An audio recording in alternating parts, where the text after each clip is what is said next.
Good morning, dear students. Good morning, sir. Good morning, sir. जैसा कि आप लोगों ने YouTube पे कमेंट में मांगा था कि आप लोगों को हेट्रोसिस्ट और एकाइनिक के बारे में जानना है, तो सबसे पहले मैं हेट्रोसिस्ट को बता देना चाह रहा हूँ। थोड़ा कॉम्प्लेक्स स्ट्रक्चर है, लेकिन ये आसान सी चीज़ है। आप लोग फिगर बना लीजिए, उसके बाद मैं आप लोगों को बता देता हूँ कि हेट्रोसिस्ट कैसे बना होता है, स्ट्रक्चर क्या है और क्या कार्य होते हैं उसके। ठीक है, आप सभी लोग इस फिगर को बना लें। फिगर होपफुली आप लोगों को क्लियर दिखाई दे रहा होगा। फिगर दिखाई दे रहा है आप लोगों को? Yes, sir. गुड। बच्चों इसे बना लीजिए, उसके बाद फिर हम आप लोगों को इसके बारे में डिटेल स्ट्रक्चर बता देते हैं कैसे।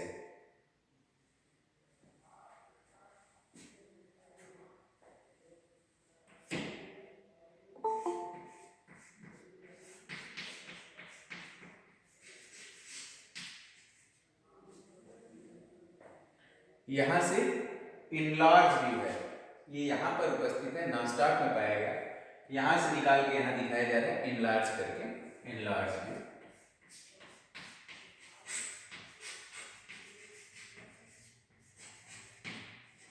VIW view. ठीक है, बना लीजिए। होपफुली ज्यादा समय नहीं लगेगा, जब बन जाए तो हमें बता दीजिएगा।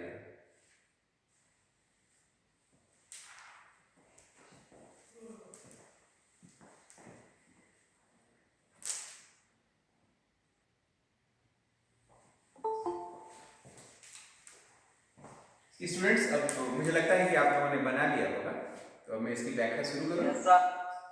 बना लिया है बच्चों? Yes, sir.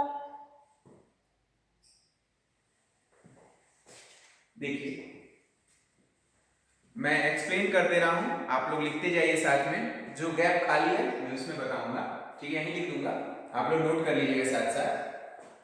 द हेट्रोसिस्ट, या पहले मैं स्ट्रक्चर को डिफाइन कर देता हूं, ताकि जब आप लोग फिगर बनाए हुए हैं तो आप लोगों को लिखते वक्त समझ में आएगा क्या चल रहा है। ठीक है, आइए देखते हैं। देखिए, यहां शुरू करेंगे। नॉनस्टॉप हमारे सिलेबस में भी है, इसका डिटेल स्टडी हम करेंगे। नॉनस्टॉप मोनरी फॉर्मिस होते हैं।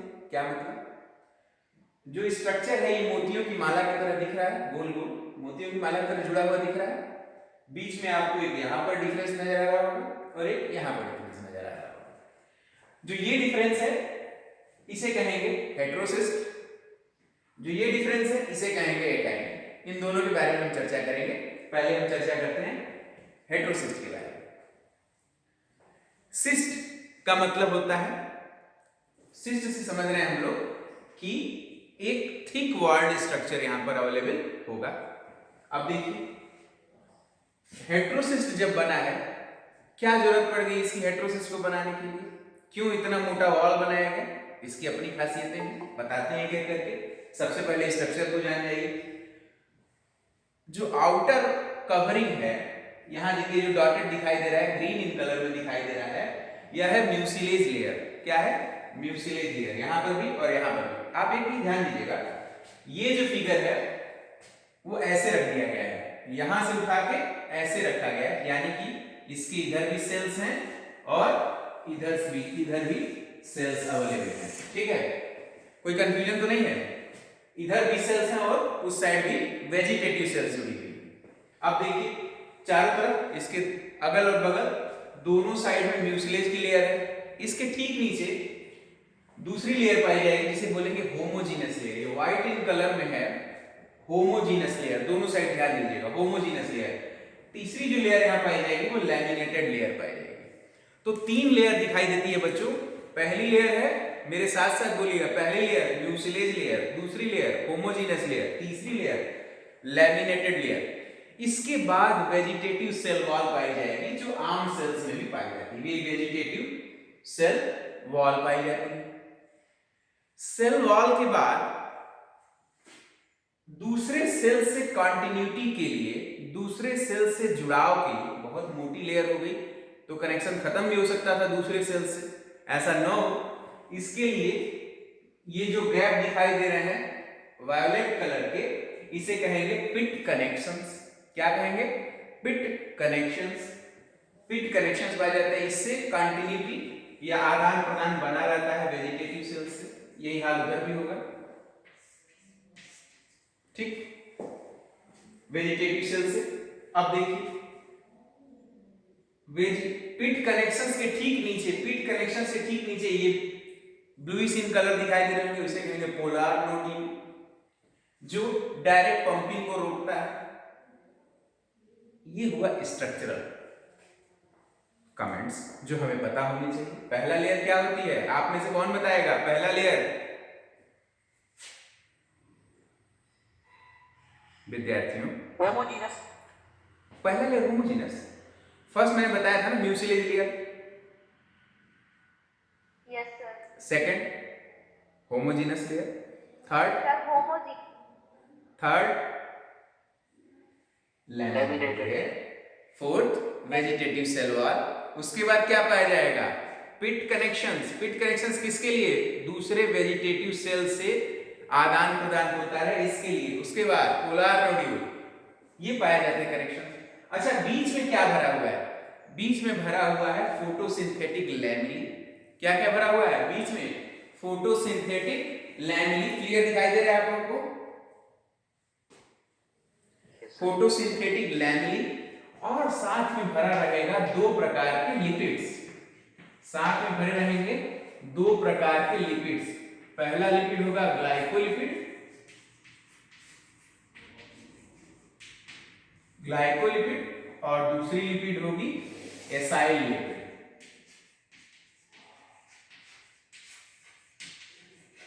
एसाइल लिपिड, इसको लिख लीजिए। क्या काम होगा? फोटोसिंथेटिक लैमिनी क्या कार्य करती है? फोटोसिंथेसिस के दौरान बताया जाएगा, लेकिन मैं अभी आपको बता दूं कि फोटोसिंथेटिक लैमिनी जो है दो थाइलेक्वाइड्स को आपस में जोड़ने का काम करती है। अब थाइलेक्वाइड्स क्या होते हैं? थाइलेक्वाइड्स सिक्के नुमा स्ट्रक्चर होता है, जो कि एक के ऊपर एक स्टैगर्ड होते हैं, और रोशनी आती है तो उसमें फोटो सिस्टम्स पाए जाते हैं, क्लोरोफिल भरा होता है, और वो फोटोसिंथेसिस का कार्य करते हैं। ये फोटोसिंथेसिस का हिस्सा होगा। अब हमें ये जानना होगा, स्ट्रक्चर आपको पता चल गया, स्ट्रक्चर आप सभी को इसकी जानकारी हो गई।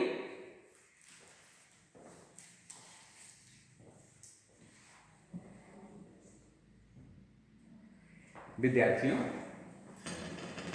अगर आप लोग रिप्लाई देंगे तो हमें भी अच्छा लगेगा।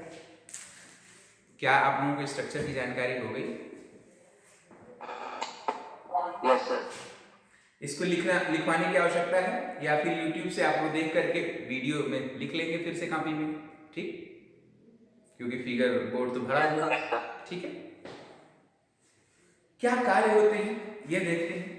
मैं यहां से इसको हटा रहा हूं, यानी कि नॉनस्टॉप के फिगर को हटा रहा हूं। हमने नॉनस्टॉप को एनलार्ज में देखा था, जिसमें हेटेरोसिस पाए जाते हैं।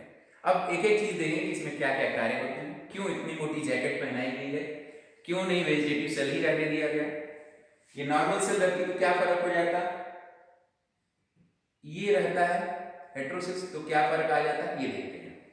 देखिए, हेटेरोसिस को इतनी मोटी इन्वेलप इसलिए पहनाई गई क्योंकि इसके अंदर होता है एक एंजाइम, नाइट्रोजिनेज एंजाइम। कौन सा एंजाइम पाया जाएगा? Nitrogenase enzyme.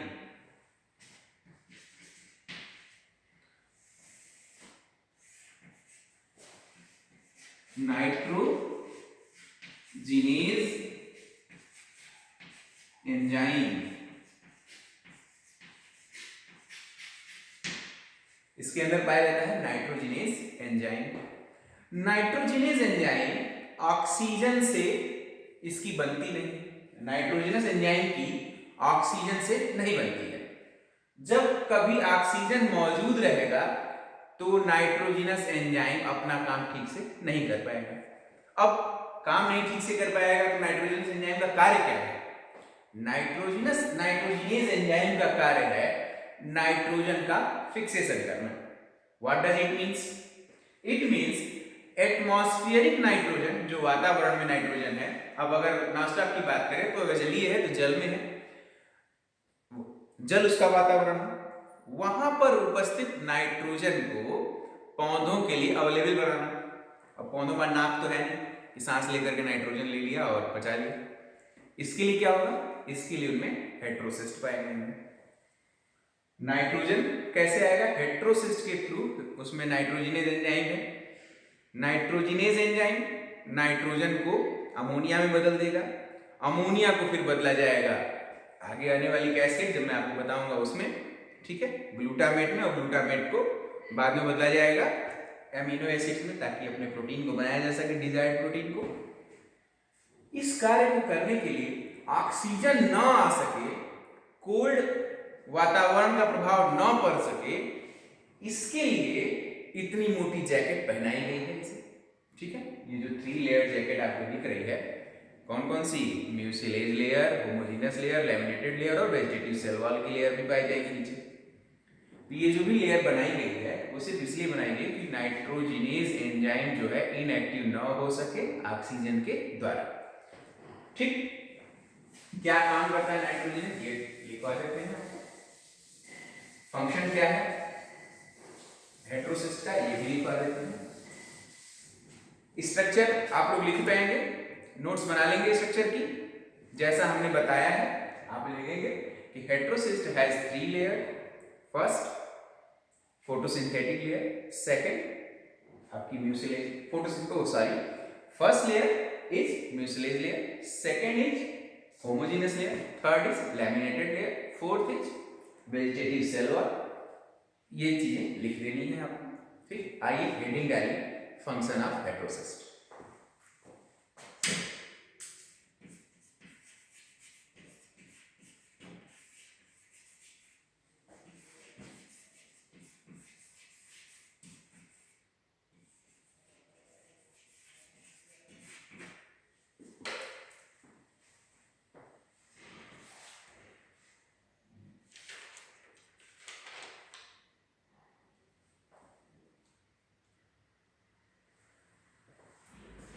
पहला फंक्शन है,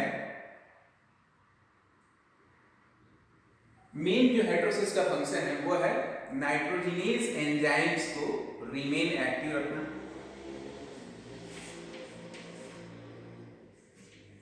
to remain active the nitrogenase enzyme, nitrogenase enzyme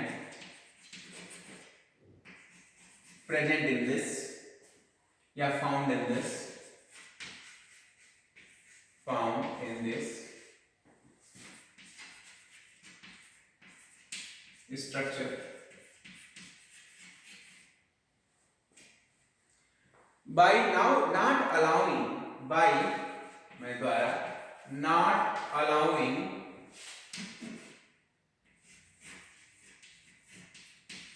by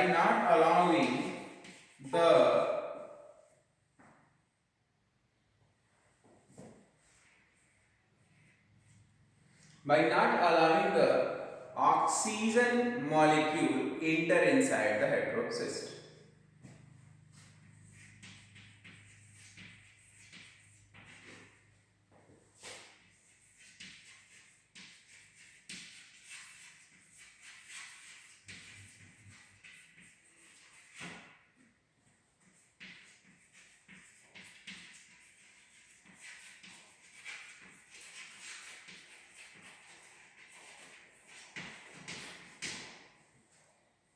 inter inside the heterocyst. तो समस्या क्या है भाई, क्यों अंदर नहीं आने देते? Because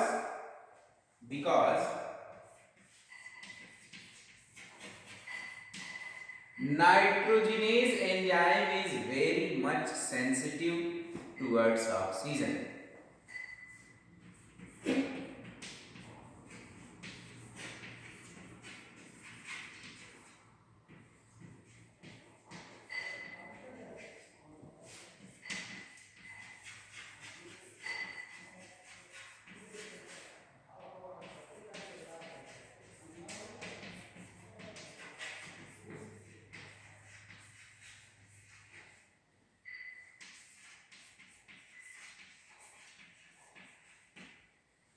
towards oxygen.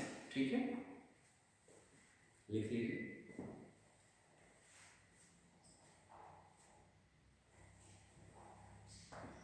सर एक बार रिपीट कर दीजिए। अच्छा, रिपीट कर दे रहे हैं। टू रिमेन, हेटेरोसिस का मेन फंक्शन क्या है? To remain active the nitrogenase enzyme found inside this structure by not allowing the oxygen gas molecule enter inside the heterocyst. क्यों भाई? Because nitrogenase enzyme is very much sensitive towards oxygen.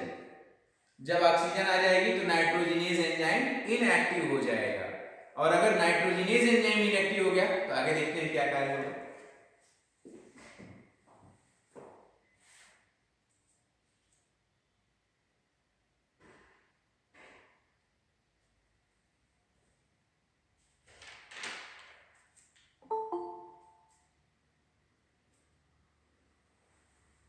हटा दे बच्चों, लिख लिया है एक बार को बालक बालिकाओं? Yes, sir. हटा दें। चलो,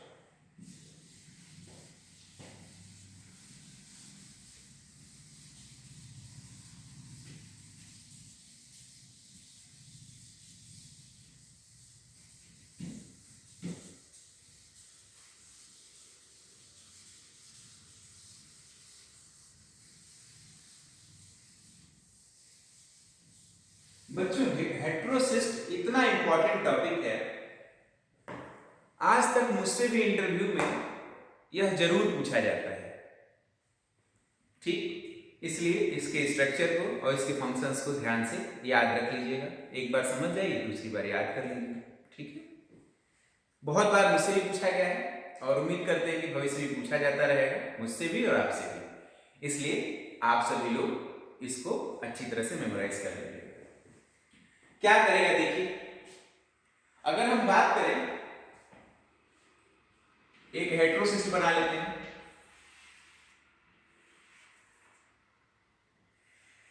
अब अगर हेटेरोसिस्ट बनाएंगे तो इसकी वॉल क्या बनाएंगे? थिक लेयर्ड मोटी सेल वॉल बनाएंगे इसकी।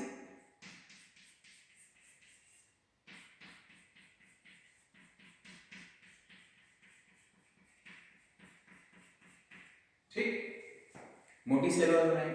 अब क्या करेंगे?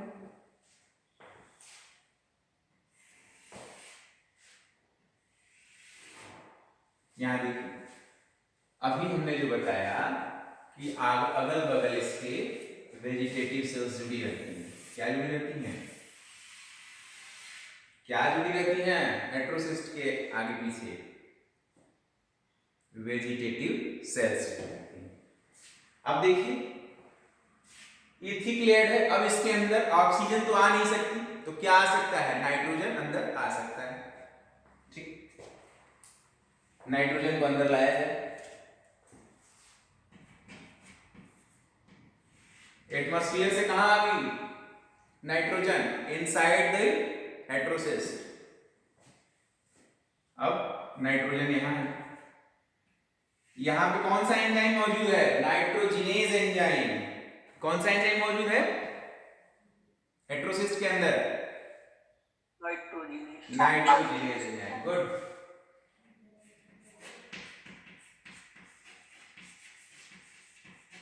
ये दिखाने के लिए है, हमारे पास जगह नहीं इसलिए इधर गया है। Nitrogenase enzyme, nitrogenase enzyme nitrogen को कन्वर्ट कर देगा अमोनिया में।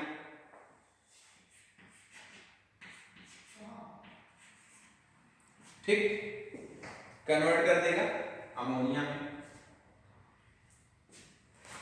रुकिए, थोड़ा और बड़ा करते हैं इसको। आप लोग मत मिटाइएगा, मैं मिटा रहा हूं, मेरे पास जगह नहीं है।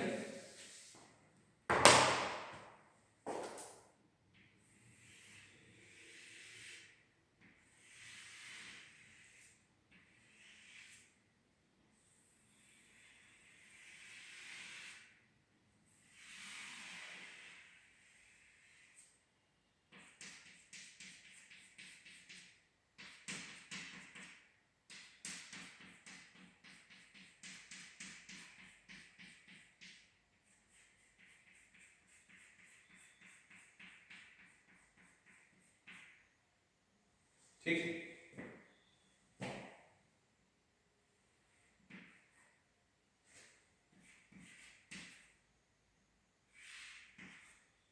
कौन सा एंजाइम यहाँ बोला था बच्चों?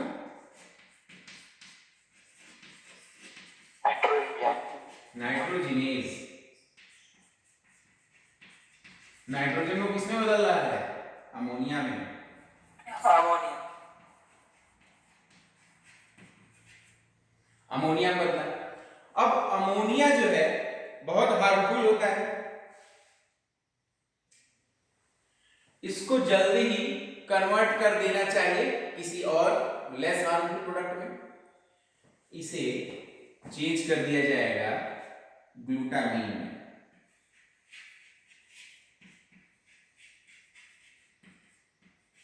ग्लूटामीन में एंजाइम काम करेगा ग्लूटामीन सिंथेटेज।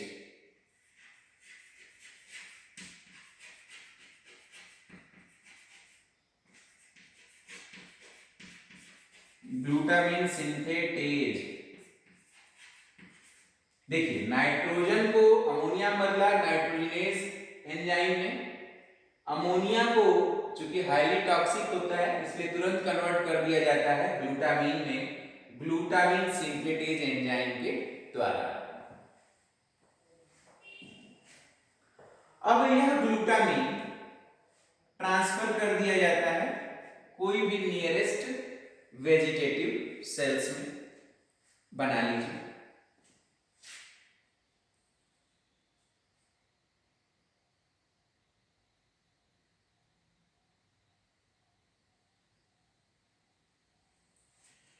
यहां चला गया ये ग्लूटामीन। यहां देखिए ग्लूटामीन। ग्लूटामीन को ग्लूटामेट में कन्वर्ट किया जाएगा। ग्लूटामीन को ग्लूटामेट एमिनो एसिड में कन्वर्ट कर दिया जाएगा। ग्लूटामेट क्या है? एक एमिनो एसिड है। अमीनो एसिड लिख देते हैं ताकि याद रहे।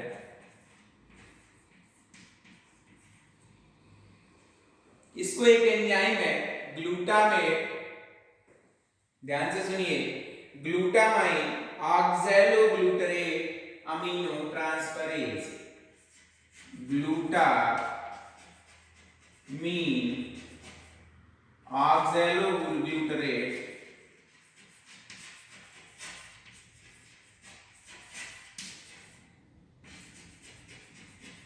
Amino transferase.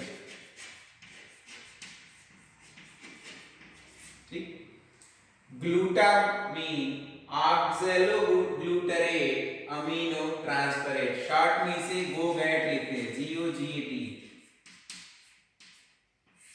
गोगैट। Glutamine oxaloglutarate amino transferase glutamine को किसमें कन्वर्ट कर देगा? ग्लूटामेट अमीनो एसिड में। अब ये अमीनो एसिड कहां चला जाएगा? यह अदर अमीनो एसिड के फॉर्मेशन में यूटिलाइज हो जाएगा। Utilise in the formation of formation of other amino acid, formation of other amino acids।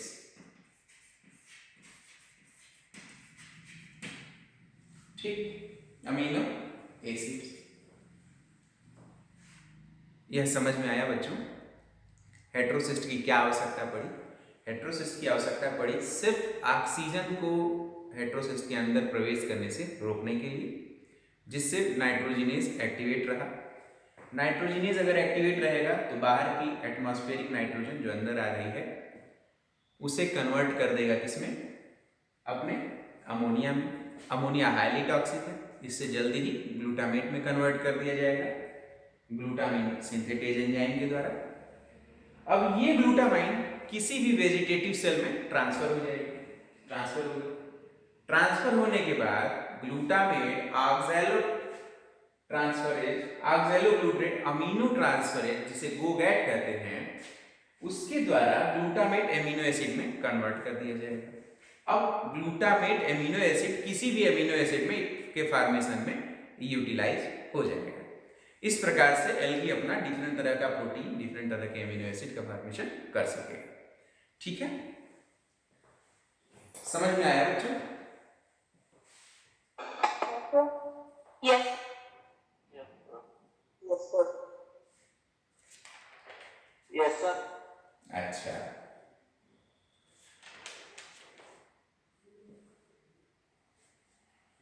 लेकिन कोई भी एल्गी हेटेरोसिस का फॉर्मेशन तब करेगा जब उसे नाइट्रोजन की आवश्यकता होगी। इसका मतलब यदि मीडियम में, जिस मीडियम में एल्गी ग्रो कर रहा है, उस मीडियम में नाइट्रोजन जो गैस है ज्यादा अमाउंट में रहे, तो वहां पर हेटेरोसिस का डेवलपमेंट नहीं होगा। जब आपका पेट भरा हुआ है तो आप खाना क्यों खाएंगे? नहीं खाएंगे। इसी प्रकार से जब नाइट्रोजन प्रचुर मात्रा में अवेलेबल है तो हमें अलग से हेटेरोसिस बनाने की कोई आवश्यकता नहीं होगी एल्गी को। इसके साथ साथ ही हेटेरोसिस का डेवलपमेंट ये दो और चीजों से प्रभावित हो सकता है। पहला है कि ज्यादा मात्रा में नाइट्रोजन हो अगर मीडियम में, तो हेटेरोसिस नहीं बनेगा। दूसरी बात, अगर मैग्नीशियम और आयरन Mg और Fe, मैग्नीशियम एंड आयरन अगर मीडियम में एब्सेंट हो, नहीं पाए जाते हो, जिस जल में मैग्नीशियम और आयरन नहीं होंगे, वहां पर भी हेटेरोसिस का फॉर्मेशन नहीं होगा, ऐसा रिसर्चेज में पाया गया। ठीक है, तो ये हुआ आपका टॉपिक हेटेरोसिस। अब हम पढ़ेंगे व्हाट इज एकाइनी। ठीक, ये आपको समझ में आ गया है? आप लोग इसकी नोट्स बना लेंगे? Yes, sir. गुड विद्यार्थियों, Yes, sir. अब हम पढ़ेंगे एकाइनेट के विषय में। ठीक, इसे रब कर दें। आप सब लोगों ने देख लिया, इसको बना लिया।